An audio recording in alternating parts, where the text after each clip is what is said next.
Hey guys, this is a 2017 Ford F250 Platinum that was a stolen recovery that somebody did previously put together. We wind up finding out that the engine is bad. It has a bad rod. So we are changing it out for a 2022 F250 motor because it does have better pistons and just better overall. So this is a video of us taking out the motor from a U-Haul that we picked up, and basically saying that you could do this at home if you really wanted to cut cost. As you can see in the video, I am taking the power steering pump and alternator and putting it off to the side. Make sure you do unbolt everything on both sides, like the air box and the coolant gas tank. Just put that off to the side. Also, I did do the same thing with the AC compressor because the AC was working in the truck, so I don't want to have to go get an evac and recharge. And it's a great way to save that $300 that you would be paying them to do an evac and recharge.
Okay, so as you can see, I'm not taking the body off of the frame, but what I do suggest is to take the bolts off for the cab mounts, and definitely lift the body like at least 6 or 7 inches above, and you could stick a piece of wood on the front support, and you should have enough room to be able to get the engine out with the turbo on, but you are going to have to take the intake manifold off.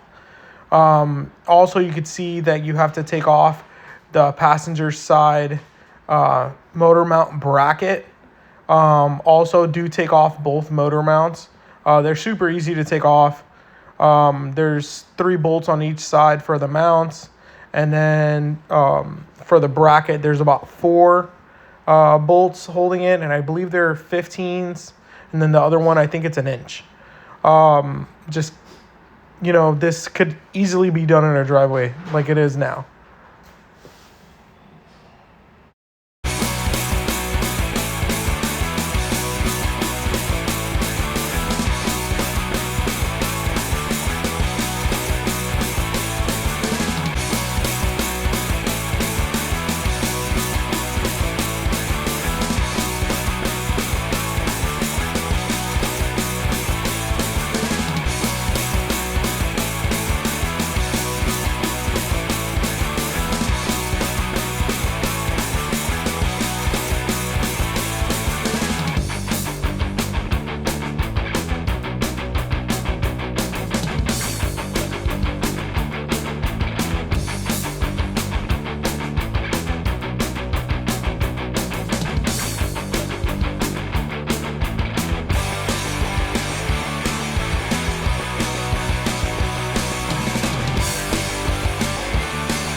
Okay, this is a little bit of a tricky part, but it is not too bad. There's only a couple differences between the 22 motor and the 2017. First things first, the turbo is a big thing because the actuators are different on it. One is a solenoid that's oil fed, and the other one's like electronic actuator. So it's not going to work. So just swap it over, get a gasket kit. The fuel rails are different. You could keep the 22 injectors. They're a little bit bigger. It's not going to make a difference unless you tune it.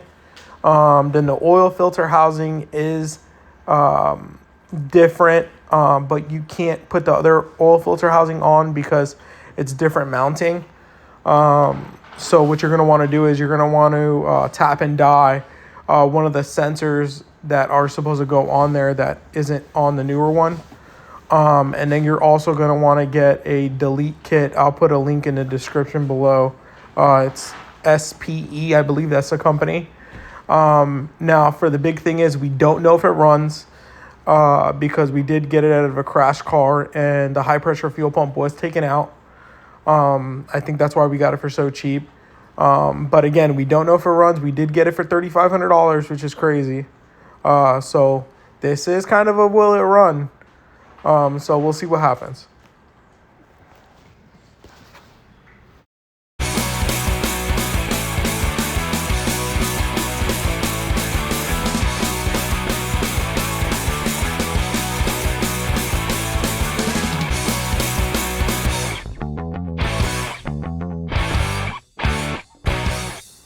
Okay, so we're gonna call it a wraps right there.